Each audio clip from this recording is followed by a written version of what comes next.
missed opportunity. You could have come to me. I'm running in your race, not trying to slow your pace. We share a common goal. We share a similar soul. I am available. Just wanna let you know. If you need someone who can tell your pain, say the word to make you feel good again.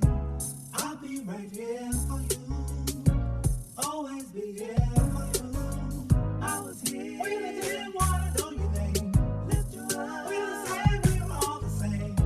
I've been right here for you. Let me be here for you. Don't know the reason why you chose to pass me by. You want your story told.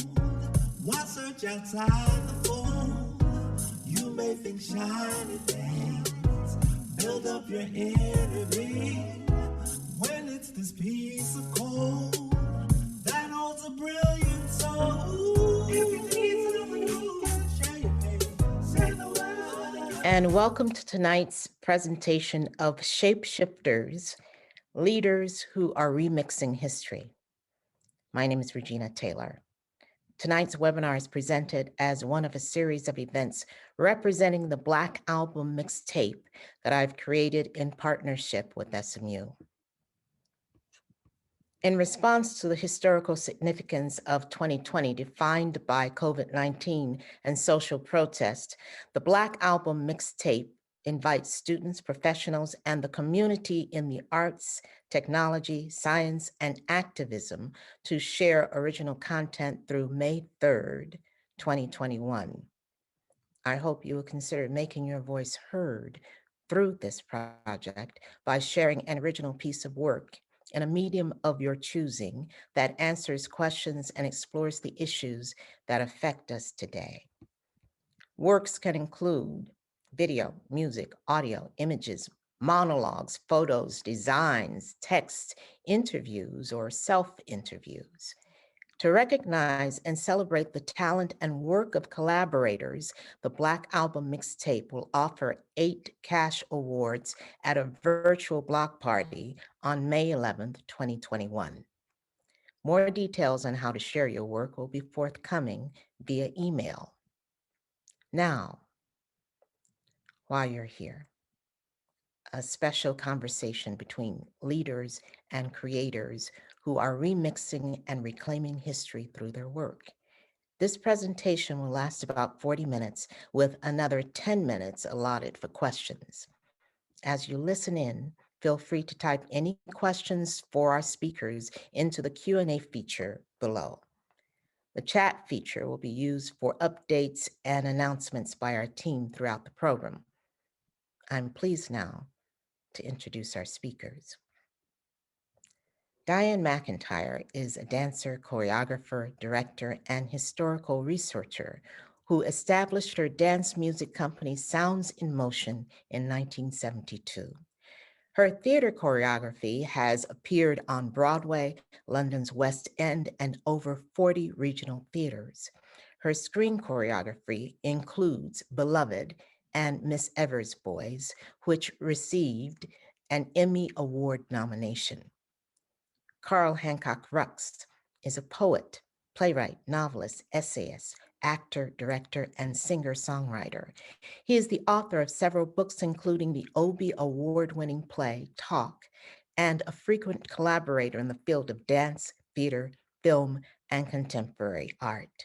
Mr. Rux is also co-artistic director of Mabou Minds. Octavio Solis is the author of over 20 plays, including Mother Road, Quixote Nuevo, and Hole in the Sky. His imaginative and ever-evolving work as a playwright and director continues to cross cultural and aesthetic boundaries, solidifying him as one of the great playwrights of our time. Chay Yew is a playwright, Obie Award-winning director, and served as the artistic director of Victory Gardens in Chicago from 2011 to 2020. His plays have been produced at London's Royal Court Theatre and the Mark Taper Forum. His directing credits include the Public Theater, Playwrights Horizons, and the Humana Festival. Tonight's moderator, Nikkole Salter, is an Obie Award-winning actress, writer, and chair of the board of the Theater Communications Group. She co-authored and co-performed the Pulitzer-nominated play In the Continuum. As an actress, she will soon return to Huntington Theater. As a dramatist, she is working on a commission for Woolly Mammoth Theater Company. I'm delighted to welcome our panelists and to invite Ms. Salter to lead this discussion. Hello, Ms. Taylor. Thank you so much for those wonderful introductions. I'm inspired to be here, to be among these great luminaries who represent a body of contribution to our field and to the artistic output of America that is quite phenomenal. But today we are very interested in hearing why they consider themselves, or if they consider themselves, artistic shapeshifters. Carl, I'll toss that question to you. Given the number of slashes that you and all of our panelists have in terms of their contributions, how have you shape-shifted and remixed your own artistic practice over the years? It's funny because I often talk about this, I guess, being categorized as a multi-hyphenate. I started out as a playwright, and somehow that, and knowing that I wanted to be a writer, I think that my shape-shifting throughout my career is rooted in my education, which is really too long to get into. But you know, I was trained in music, and I was trained in theater, and I was trained in the literary arts, and I was adopted by two people who had been born in Harlem. One who was born in 1915, and his wife was born in 1923. So they were generations ahead of me, and they'd seen some of the greatest musical artists and theater artists within the African-American move that I could possibly think of within the 20th century. And they were also amazing teachers for me. So I think my shape-shifting is a result of them, and it's a result of my education. It is about not being afraid of dance, not being afraid of theater, not being afraid of acting, not being afraid of writing, but knowing that really at the core of who I am and what I am is a writer. Ms. McIntyre, how might you describe yourself as a shapeshifter in the field? Well, I will answer the question as Carl did, because first you asked, how do we find ourselves shifting in our own careers? In that way, I started out, of course, as a dancer. I always loved choreographing from my childhood. I choreographed the neighborhood children. Then my focus was mainly dance. When I came to New York, I was very much associated with dance and music merging together with my company called Sounds in Motion. The thing is, I had the good fortune also to be invited to work in theater productions as a choreographer, first with the Negro Ensemble Company and the great Douglas Turner Ward, and then with Ntozake Shange, and many amazing directors I had, including Regina Taylor. I had the wonderful good fortune to work with over many years. And then I started becoming a little bit jealous of theater, because in the modern dance, contemporary dance, we would work for a year or two or whatever, and then we would perform locally for 4 days. Okay.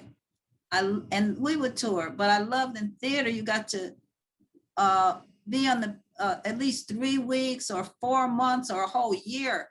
I'm like, whoa, let me try that. But I also got so many inspirations from working with amazing directors, Irene Lewis, Des McAnuff, so many amazing, Oz Scott, so many directors that I wanted also to create my own works.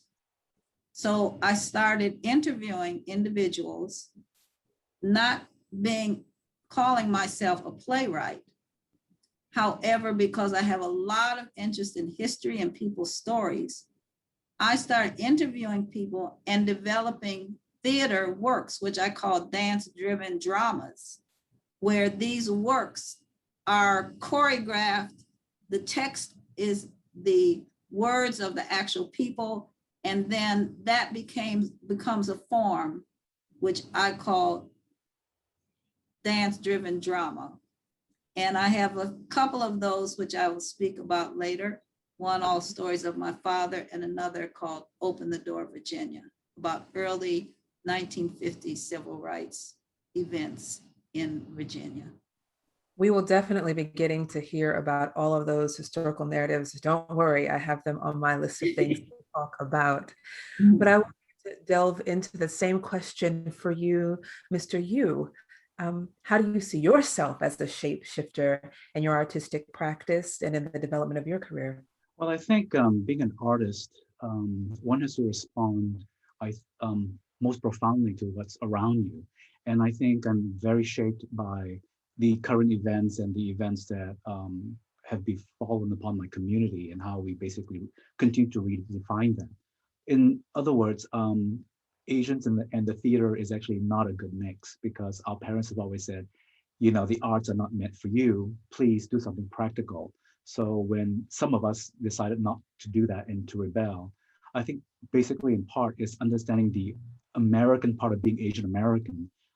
What is our expression? And more than that, how do we become more of a culture whose history and I would say sociology is known to all of our community? I would say my citizenship as Asian American is basically based on everything I've experienced in the American theater and not in classrooms, because it was never taught.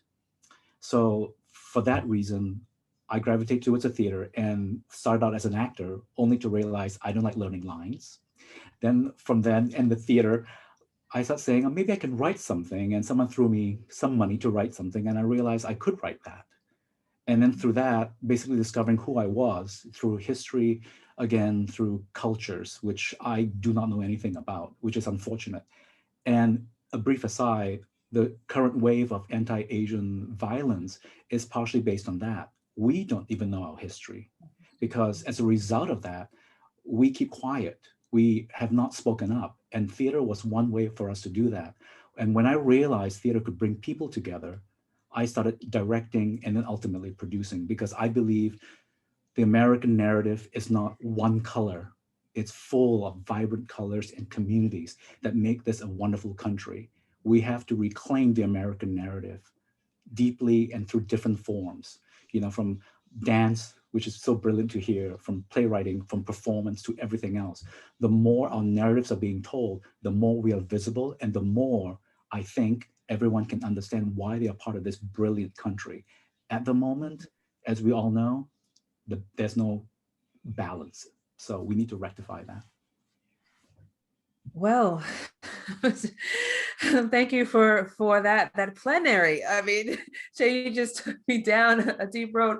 We're going to talk more and more about all of those topics, but I want to give Mr. Solis an opportunity to respond to the question at hand about how he sees himself as a shapeshifter in the art and how he has shapeshifted through the art. Well, thank you for having me on, Ms. Salter. It's a great pleasure to be here. I started out as an actor too, and I went through 7 years of college doing all that, grad school, everything. And I maintained a career in the early days, but just barely. I found that necessity led me to start writing plays so I could write roles for myself. And then, of course, somebody had to direct them, so I started directing them. And then the parts got smaller as I started doing more directing, because I had to be on the other side of the line. And so I found that I could move through all those really well. But when I got the validation from people that they liked the writing and they wanted to see more of that, I thought I should just gravitate more to that. I could be more personal. I thought I could tell stories that were and convey emotions that were lasting, because you know, as an actor, I could cry in a scene once. I could, if I had to, I could make it. I could cry once, but to do it every night, that was asking too much. I just couldn't do it.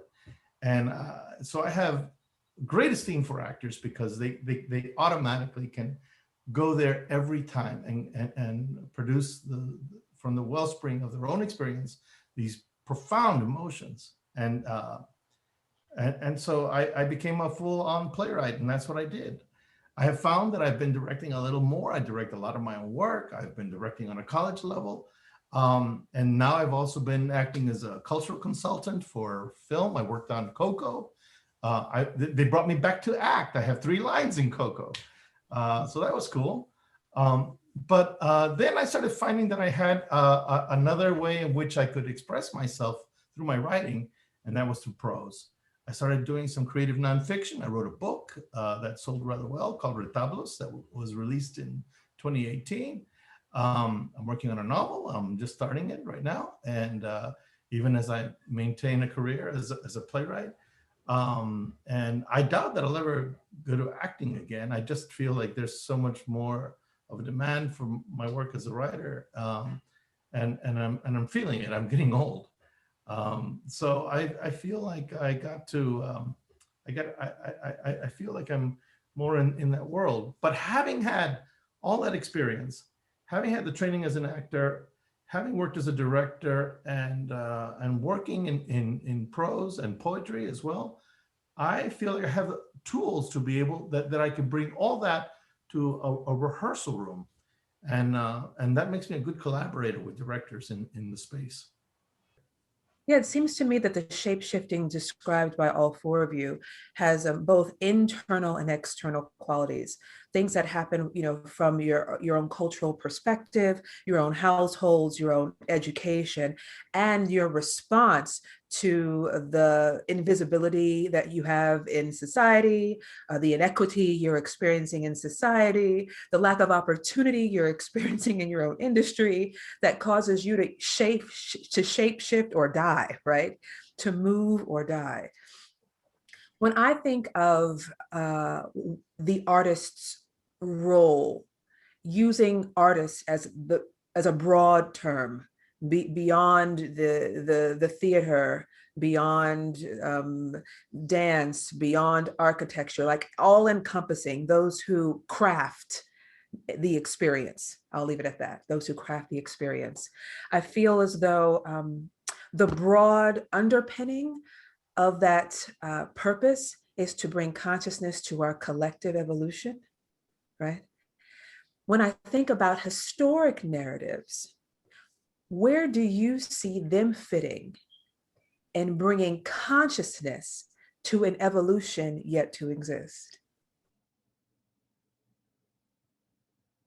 I can speak Yes, from I was hoping someone would. No, Yes. could I go? We can fight it out. I was just going to say very quickly that that's a wonderful question, and it's and I think that what you said earlier within the question about all of us having become shapeshifters from our own cultural experiences is somewhat true. And then for me, in some ways, not entirely true. You know, it's also about having to step outside of my culture and having to step outside of this country for the first time.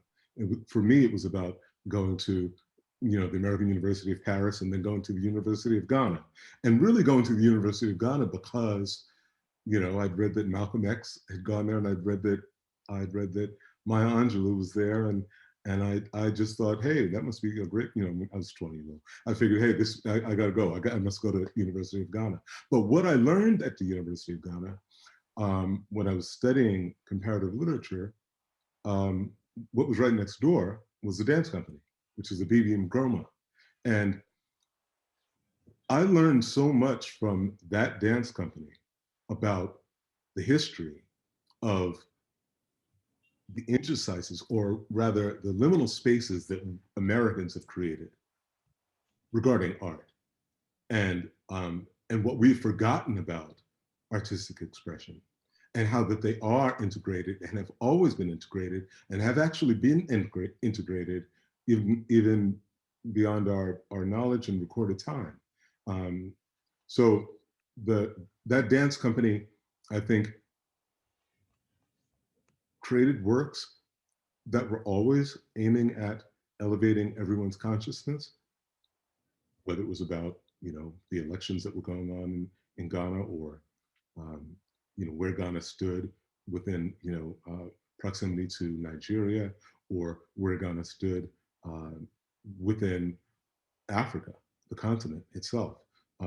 But then what was really amazing was that all of that was rooted in an historical practice that never differentiated one thing or the other. It never said that, well, I'm an actor and I'm only an actor, or that I'm a dancer and I'm only a dancer, or I'm a singer and I'm only a singer, or I'm a writer and I'm only a writer, or that that I'm a playwright and I'm only a playwright. I mean, it was a culture that was thousands of years old, and it was primarily expressed through dance, which is why I have so much respect for Miss McIntyre and people like her and other people who have actually continued to integrate, not only the process of what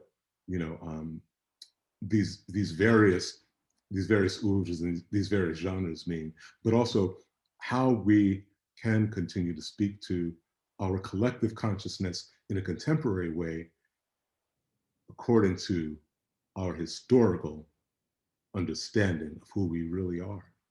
And sometimes that takes stepping outside of your culture. Yes. Mr. Solis, I saw that you also had a response there.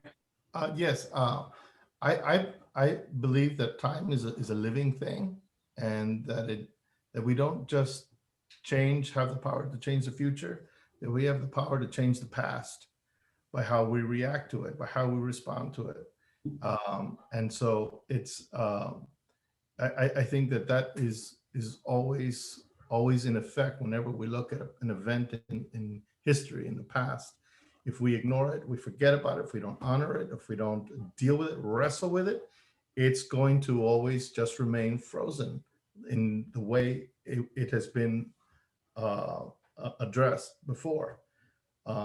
There's a character who, in one of my plays, Mother Road, who is a direct descendant of Tom Joad. The play is a kind of sequel to The Grapes of Wrath. And this character, who happens to be Mexican, because I imagine that Tom Joad at the end of the novel fled to Mexico, married a Mexican woman, and then their children had children, and their children had children, and pretty soon they return to the U.S. to work as migrant workers. But this young man is a descendant of Tom Joad, and he finds the tomb or the grave off the side of the road of his great grandfather, and he digs him up.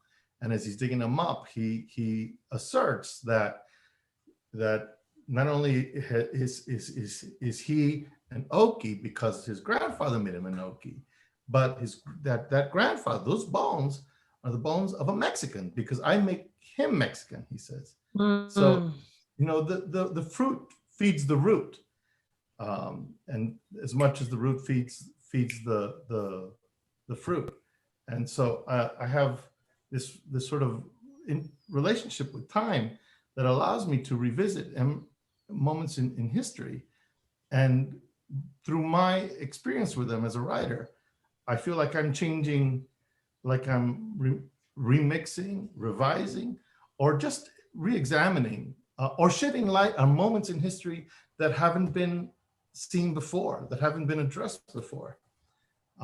So in that way, I feel like I'm also a shapeshifter. I'm also becoming a coyote, working and messing with the past. I hope someone's recording this because these responses are blowing me away. Thank you to both for that. I want to give Ms. McIntyre and Mr. Yew the opportunity also to chime in on this idea of how the past, this thing that perhaps in American culture is often regarded as Mr. Solis said, as dead, gone, yesteryear, frozen, unchangeable, is actually participating in our collective evolution, and how our art helps to illuminate that. Where are you guys sitting on that? Well, I'll say something about it, because I feel when we see in theater, visual art, dance, when we experience something that is sharing history, okay, telling us something that is based in reality, in history, there's a way that it touches people's hearts and minds in a way that's more profound. Well, that touches people in a deep way, in a way that would be different from them reading that history. Mm. First of all, because it's written by a playwright whose ingenuity is infused into that history, and something that person was really compelled to bring that history to life. Then you have the director, you have the collaborators, you have the performers bringing this energy into that history. That history becomes alive in a way that is a vibrancy that's different than if you saw it in a book. Okay. What that does is that aliveness brings that aliveness to the person who's the viewer. That history becomes alive inside of them. Not just because maybe they didn't know that, maybe they did know all of that before, but there's an emotional response to it. There's like, wow, that happened? Well, tomorrow I'm going to so-and-so. Tomorrow, I'm going to take some action. Or maybe they don't even have that thought in their head, but something has shifted inside of that individual. That's why I feel the historical theater, since we're mostly speaking about theater, I think it's just vital. Well, I'd like to think of it as storytelling, because sometimes theater in people's minds means like a proscenium or something. There's the grand bringing to life of story, however that might happen. I want to keep that open. And I love this idea that you're presenting. The past is the present and the present is the past. Or as Mr. Solis said, the root feeds the fruit and the fruit feeds the root. Chay, where are you at, and how this historical narrative, I'm sorry, Mr. Yew. Oh, it's all right, call me Chay. I think it's hard to divorce history from our present lives. And I think the problem is we do not know enough of our history because it has been eradicated. It has never been recorded. It has been assumed. It has been rewritten by other people. So until we know our collective history, which is very wealthy, we begin to understand who we are and also how we relate to everyone. And I think as storytellers, there is the proverbial fire that we have to sit around. We need to have storytellers telling us about who we are, where we come from, and also from other peoples and other communities.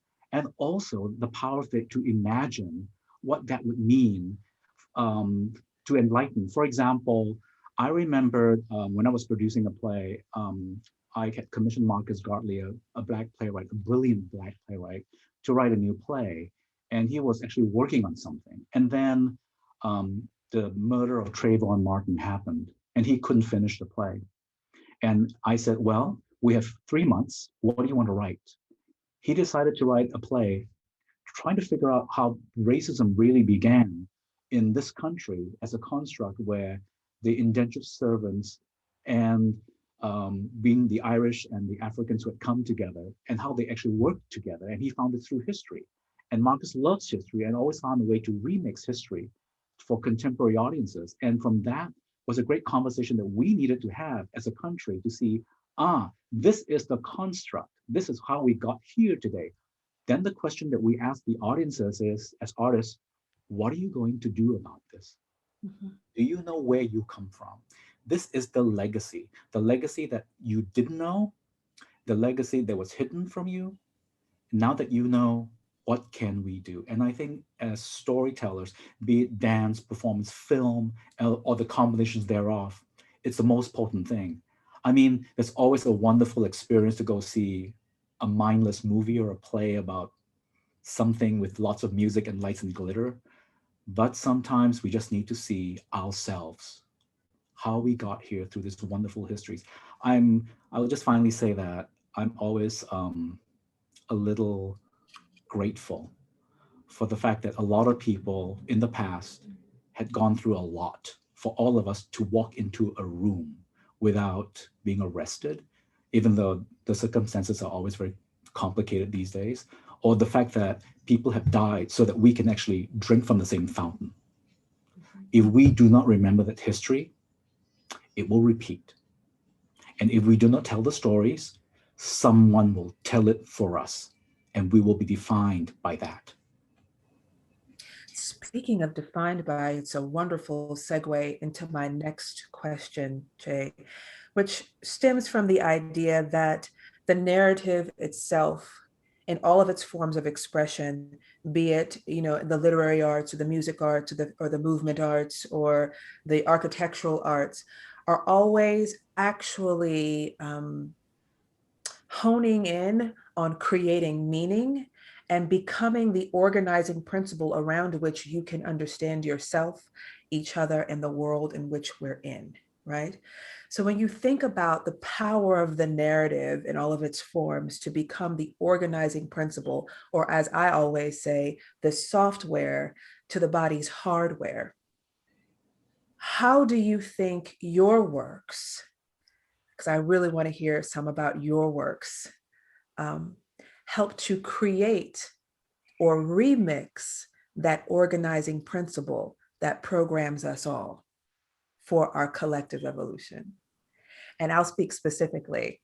I would love to hear about Mrs. McIntyre's production, or about Barbara John's. Mhm. I would love to hear about Chay's A Beautiful Country. I would love to hear about Mr. Solis's Treaty of Guadalupe Hidalgo. And I would love to hear about Carl Hancock Rux's The Baptism. But I'm also open to not getting what I want, and you talking about whatever you think best responds to that impulse of how our historic narratives are becoming our remixed or shape-shifted historic narratives are becoming the new organizing principle that hopes to plant the seed that programs the development of something, a new experience on the collective scale.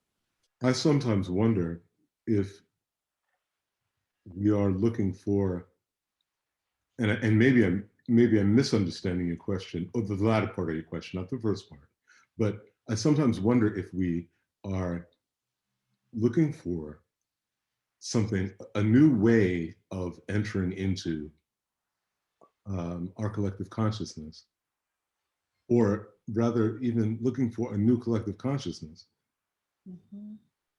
itself, without regarding the fact that history already abides within us.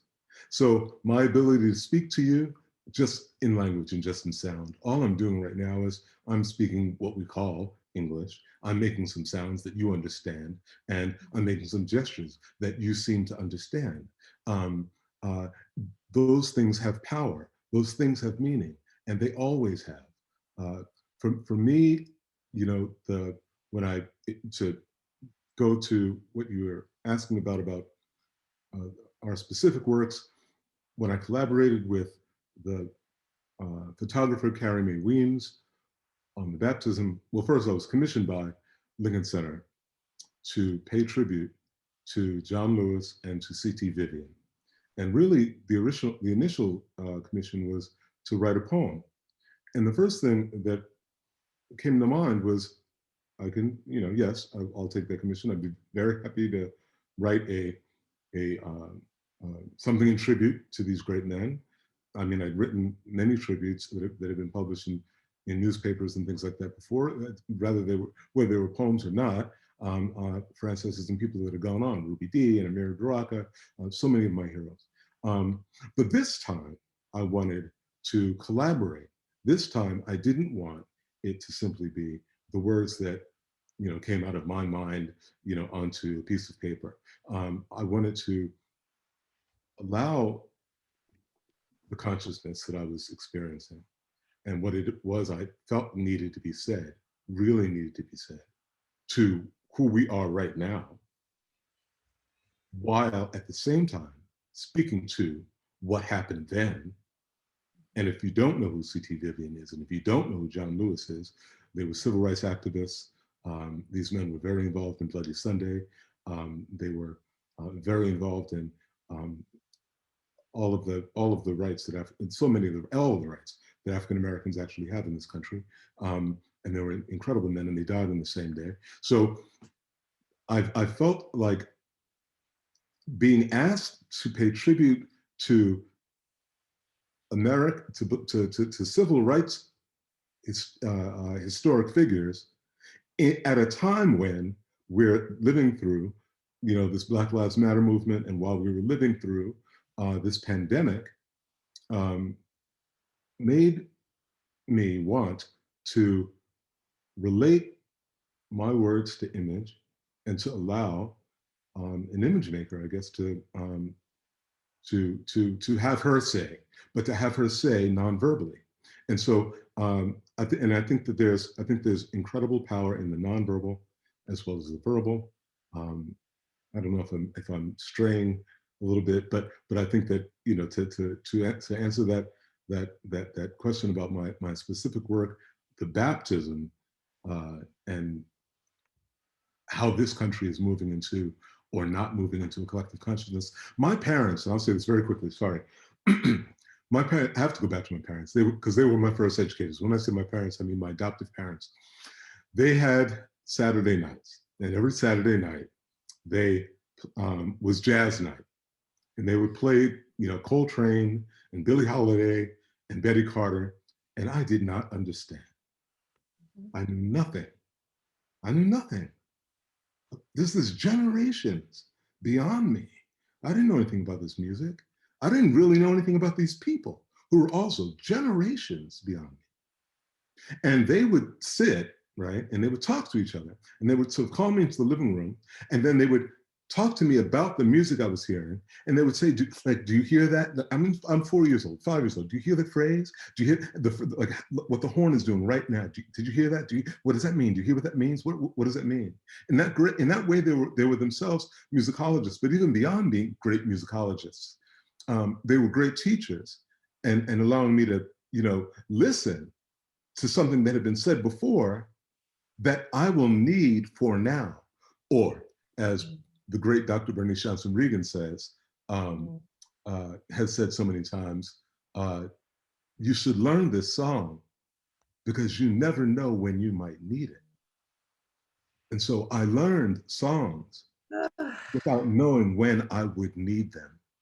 And that is how that's how I entered into the— Oh my goodness. That is amazing. I've just brought a little tear to my eye because my mom is always talking about death. I just like, Mom, please.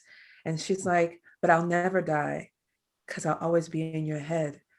And when you put too much salt, I'll say, that's too much. And you'll hear me. and I started crying and laughing. And she's like, I hear my ancestors all the time. Well, those are the first words of the baptism. We never die. Right. Never die. Never. Goosebumps. Goosebumps. Never die. Please keep feeding me, you wonderful people. I feel like I'm being consumptive. I should offer you something first, but no, just keep feeding me. Feed me. I'm limited. I know I'm limited in time. I'm supposed to stop and take other people's questions, but I have my own questions. So let me just respond to the audience because I do want to engage. Hello, Joan. Just I'm appreciating this beautiful and generous conversation. Speaking of the great John Lewis, what are the thoughts of the panelists about the need or perhaps the responsibility of the artists to be involved in direct civic actions, like protecting voting rights that are severely under attack? What say you about, and I wanted to bring that up aside from the comments that were just being made, this idea of the responsibility of the artist. So the artist has the power to reflect and the power to project their influence over those whose attention they have captured. But what requisite responsibility comes with those privileges, as it were? Well, we have the tool that we should use, our art. That's the best tool. I mean, it's so easy to just, you know, give $5, $10, whatever you want to give to those causes when you get that email and feel like you've allayed your conscience and you've done enough, because we still can't get out. We, you know, especially where I live in rural Oregon, I can't go to those major cities to be directly involved in protests or and be active in that way. But I have this other tool, and it's my art. And when I devote my art to those causes, to highlighting those inequalities, those inequities, the injustice, then I feel like I'm using what's best about me for that way. But I don't want to be a pamphlet. I don't think I want to be reduced. I want to reduce my art to a pamphlet. It has to be complicated. It isn't simple. It's not that simple. It is wrought with a lot of complex issues, and I look for those complications all the time, because I don't want to be facile, and audiences don't like to be preached at. So we have to do it in a way, we have to use our art in a way that it doesn't feel like a cudgel until it needs to be a cudgel. And I felt like when I was writing Quijote Nuevo that that there were too many people out there saying things about illegal aliens, quote unquote, illegal aliens, the undocumented, and that it led to a massacre in Walmart in my hometown of El Paso. And I said, you know, excuse the language, fuck it. I'm going to say what I need to say in this play about Trump and about the language that he uses, and that is causing people to hate my people. So I'm going to have to be directly political here in this situation, because I have that power in my, I have that platform. I can use it in this way. I don't like to always use it like this, but sometimes you have to stand up and take a stand, because they're taking a stand, and it's causing death and hatred and division. And so I have to take a stand against that quite deliberately in some of my work. I have a new play that I'm working on. You mentioned the Treaty of Guadalupe Hidalgo, where I'm writing this for the arena stage. It's a history play. I'm going back to 1848 when they signed the treaty that made the Rio Grande, in Texas anyway, the border, and made Texas officially a state of the union. But it's not about the treaty. It's about the people that were affected, who lived on the other side of the river and were formerly Mexicans, and then suddenly became American citizens with all the rights thereunto delivered to them, at least on paper. But that's not how it turned out. They were scared off the land. They were chased off the land. They were murdered. People found every way to kind of take the land that these formerly Mexican citizens had and drove them away, or just simply found ways to have them disinherit this land. So I'm telling that story and dealing with the savage, what one, I wish I could remember his name, a great African poet who referred to the savagery of monuments. And Texas has a lot of those that are very sacred to them. Monuments like the Alamo, monuments like the Texas flag, monuments that they hold against and over Mexicans, monuments like the Texas Rangers that they have held over Mexicans for many years. And all it was for a long time was a glorified enforcement arm of bigots who wanted to drive Mexicans away from Texas. And I take a good hard look at that and show it up for what it was, because that's not what we're taught in history books at all. And I grew up in Texas, and I took Texas history, but there was a Texas history that was missing, and it was for people of Mexican descent. It doesn't matter that times are different. It doesn't matter how well regarded the Texas Rangers are now. We have to look at that history of how they treated us before and show it back to them so that we can then learn from that. That recalibration happening. Absolutely. We just have a few minutes left, and I want to make sure I hear from Ms. McIntyre, Mr. Yew, about this question of the responsibility of our works and how the work that you're already creating meets that responsibility, or if you feel that responsibility at all in your creative process. I think picking up on your metaphor, Nikkole and Carl, if you got a voice, sing it. That's your gift, and that's your responsibility. If you do not sing, you do not scream, you do not shout, you do not rejoice, it's silence. And in this country, we are one of the few lucky ones, even though it's kind of murky. We do have the freedom of speech. In many other countries, you don't. So when we start saying things that we wanted to say on stage, in the dance, in music, some people get arrested or killed. So right now, we have to keep singing and screaming, especially about injustices. And the beauty of what we do best is to tell stories. And stories, like you say much earlier before, they cling to the heart. You feel, and hopefully it haunts you, for you to actually create some kind of dialogue with yourself or with other people, and hopefully towards action. And I think my only hope is when we start screaming, or we become, which I do kind of love being an old-fashioned notion, that we are poets of the community. We are speaking for the community. We are representing the community. So what are we saying? And not only must we speak to our community, we must bring those stories to communities who hate us, who do not listen to us, who dehumanize us. How do we bring these plays, these dances, these songs to those people? Because right now, we are just singing to the converted.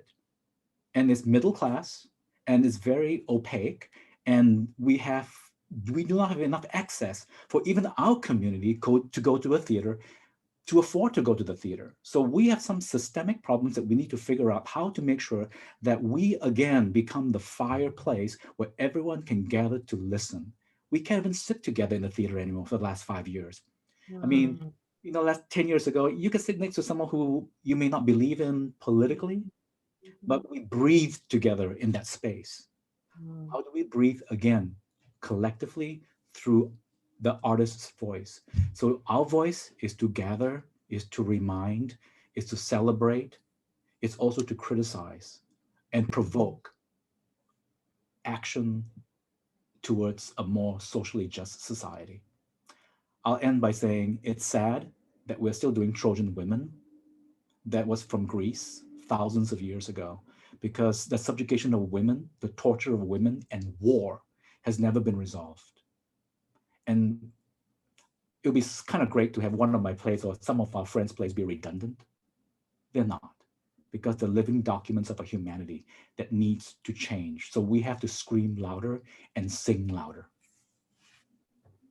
Yeah, I mean, we definitely live in a culture where conflict seems to be the driver for change, and yet things remain the same. It's interesting that we're at this place, this shape-shifting place where change can come from choice, perhaps. I wish I could clap too. Absolutely. I would love for Ms. McIntyre to respond to that question Yes. But also there's a question in the chat from Ms. McIntyre about what you're currently working on. If you could bring both of those questions to the to the fore in your response, you'd make everybody very happy. Okay, all right, so let me answer the first question first. Because when I was a child, I was not dancing in order to make a change in society. I was dancing because I loved to dance. I thought it was a fabulous thing to do. I mean, it was just in me. I guess I was born dancing from when I was little. The thing is, when I was, I'm a person who's a product right after the Black Arts movement. So I'm surrounded by that in the late 60s, and I come to New York in the early 70s, and everybody, I had a person that Cheston Everett. I worked with him in Milwaukee. His so anyway, he instilled in us as Black artists. He was in the theater in the theater department as an English person, English professor. He did productions that were all Black on the side, so to speak, but for everybody. He instilled in us instilled in us as artists. We as Black artists had the call, it was our duty to help bring the consciousness of our people to our own people and to everybody in the works that we did. That just got put inside of me when I was a young person. I'm like, wow, yes, but it wasn't hard because it was all around me. Okay, and the people I worked with, it was in the music that I worked with. The music was powerful, even though the music didn't have to have words. The music was saying, move forward, open the world. We are here and we are not going anyplace. You don't even have to have a word or a lyric with it. It's just like, whoa, here we are. Sometimes people who saw my company back in the day said that afterwards they were a little bit afraid to see us afterwards. Would we be really saying hello to white people and all like that? Because they thought, whoa, because we were serious. This is who we are. But we were still nice people. We were nice people too. Okay, let me move fast forward. We were nice people, but as artists, we have to scream. Even if it's the way we do a turn like that, if we fall on the floor with but we usually in my pieces, we always rise up. There's nothing can stop us. Okay, so I'm working on a new piece called Speaking in the Same Tongue. And in this piece, which has some, it's a music dance piece, but it also has some spoken word in it. It is about the power of language to kind of make us who we are. It will come through in dance, in movement, and that's very important to me. Even the sound of a person's voice grating on you, what that does to you. Or you hear music that says, or somebody say, oh, you're nothing but a you're nothing but a you're nothing but a and that makes you that. Okay, so that's something I'm working on. It's gonna go on tour 2022. Octopus Theatricals is the tour management. The thing is, when I did this piece about Barbara Rose Johns, she was a young lady, 16-year-old in 1951. I try to say it fast. 1951, she caused a strike in her Black school, segregated school in Farmville, Virginia. She took a stand that she would have her whole school leave the premises, go on strike for a better school. Their school was horrible, and they had the most brilliant teachers. She brought in the lawyers from the NAACP. Their case became part of Brown versus Board of Education. 16 years old. After it became, Brown became the law of the land that segregation was unconstitutional in public institutions, that county, Edward County, they closed the schools for 5 years instead of desegregate, okay? The white or Black children had no place to go to school, but they opened white schools for private white schools. Okay, I made a whole piece about that. I interviewed people because it had lyrics. It's a dance-driven drama. It was a theater presentation. What I put in the middle of it, so you not just saw that history, I had a young person in it from today, and he's saying, what am I going to school for? Why do I need school? I could make more money on the street than going to school. What I need a degree.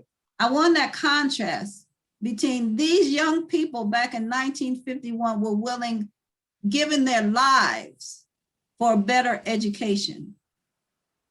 And now what? What about school? Oh, is it the educational? So that was my particular. Now I have to say that Barbara Rose Johns, there is going to be a statue erected of her in the US Capitol to replace the statue of Robert E. Lee, a veteran. And I hope that my work starting in 2005 put the energy out there about her. And I am just elated about that. And next Friday, April 23rd, is the 70th anniversary of her walkout, And they're celebrating it at R.R. Moulton School and Museum in Farmville, Virginia. You can go to their website. Wow. Yeah, we have a responsibility. That's my bottom line. Bottom line. If you don't know, now you know that there is a responsibility, says Ms. McIntyre, and I agree. We have one more question in the Q&A, and I think it's a beautiful question to end.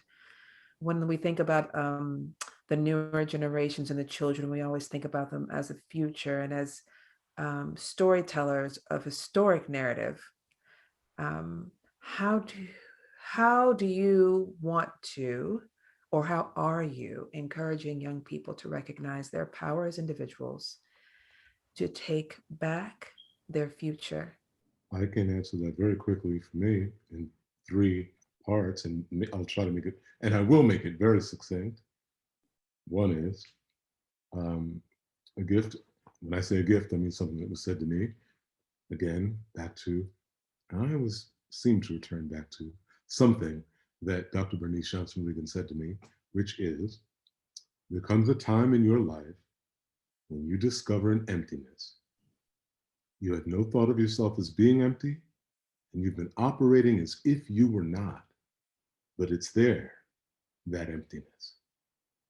And when you discover that emptiness, nothing hurts more than that emptiness except your yearning to be full. And that's when, for the first time in your life, and for the first time with your life, you search for a tongue, a language, a means of articulation. And that's all the children really need to know. Politics, what are they, right? What is privilege? What do we understand? What don't we understand? I mean, if we understand our emptiness, if we understand what we don't have, if we understand what we need, if we understand what we want, if we begin to just look around the room, or as Quincy Jones says, in your life, make room for the ghost. Always leave room for the ghost. Always leave room for the ghost. And no matter what you create, always leave room for the ghost, so that you are never really walking through the world saying, I know, I have the answer, I am, but I am becoming, and I am trying to know, and I am unearthing, and I am finding, and I'm seeking, and I'm discovering my emptiness. And when I discover my emptiness, I start to learn something about Chay's culture. I start to learn something about, Native Americans and about, Califas, which should be, which we now call California, right? I start to learn something about, on and on, the gesture of, that a plie is, sure, that's a European word, that's a French word for how a leg is turned, but people are turning people were using their appendages and their arms in certain ways before we called it dance. You know, where's your emptiness? How do you become full? That's what I would tell you. Yes, Ms. McIntyre, yes. On following up with what Carl says, I was feeling that I wanted to say also that beauty, love, and gentleness in our art is also what you could be calling revolutionary. When you see a person who doesn't look like you and you see them in an embrace with another person, you understand that love, that beauty, that compassion, it runs through that human being. That human being is a flower too. Oh my God, yes. Amen. Oh my God, and I'm so that's so yeah. This very quickly, real quickly. I was in my house. I was listening to Betty Carter the other day because my mother, right? And I'd never heard this particular song. Everybody should hear it. I'm yours, you're mine. I think that's the name of it. That's the title of it. Really, if you know of Betty Carter, she's improvising, and the music is playing, and there are no lyrics for 8 minutes. This beautiful song that's just playing while I'm cleaning my house, right? It's just 8 minutes of just Betty Carter's beautiful voice. And at the end of the song, right at the around about the 8th minute, there's that one lyric that she says, and that's the end of the song. And the lyric is, "It's so nice to see you again." That was revolutionary to me. I'm sorry, it will be nice. It'll be so nice to see you again. Which somehow for me, it made me think about like this, this moment of separation that we're in, who we have not seen, and that she sung the song and that's all she had to say. It will be so nice to see you again. I mean, how powerful is that? How incredible is that? I forgot the other thing I was going to say, and that's a good thing. So It's okay. We have to end, I've been told, by They said it really well. That's a beautiful ending. And I'll just offer, we all have the opportunity to write our own narratives, to define ourselves. And if I were to say so to young people, I would say always know where you stand in the continuum. Yeah. This has been outstanding, says Rodney Hicks. Thank you all. So beautiful, enlightening, deeply moving. Thank you. I'd like to thank you all. I mean, I can't wait to be in physical space again. I'm meeting so many people who I've actually never met. It's astounding to me, but I consider you all a part of my community, and I like to just extend the greatest gratitude for all of the contributions that you've made and for the wisdom that you've imparted here and the encouragement that you've given all of the people watching. Thank you so much. Hi, Leah. And thank you too, Donna Stein. I'm going to welcome back. Yes, I'm going to say this. Join us Tuesday, April 27th for the next event in this series, Food for Thought, Arts, Activism, and Technology, a virtual dinner discussion. A virtual dinner discussion? Let me come back and have some dinner. Register at the link in the chat. I'll welcome back Miss Regina Taylor to take us out and to say thank you to her for assembling this amazing group of people to have this powerful conversation. Thank you so much. Thank you. Oh my gosh. That was deep and wonderful and moving. It is. I am so happy to be with you in this evening to hear your words. There is a revolution that happens through the arts that can happen in a word and can happen in a gesture, can happen beginning with a thought, a dream. You are shapeshifters. You have reclaimed history and made it your own through your own perspective. And I thank you. I thank you for sharing so bravely your process, your thoughts with us this evening. Thank Thank you, you. Jay. Thank you so much.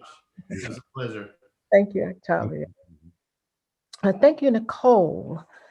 Thank you, Mr. Solis. Thank you, Ms. Dianne.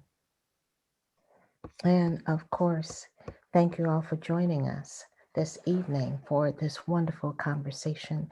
If you found yourself inspired by tonight's dialogue and this project, consider sharing a piece of your work on the mixtape. Share your words, ignite others, inspire others. Details will be forthcoming via email.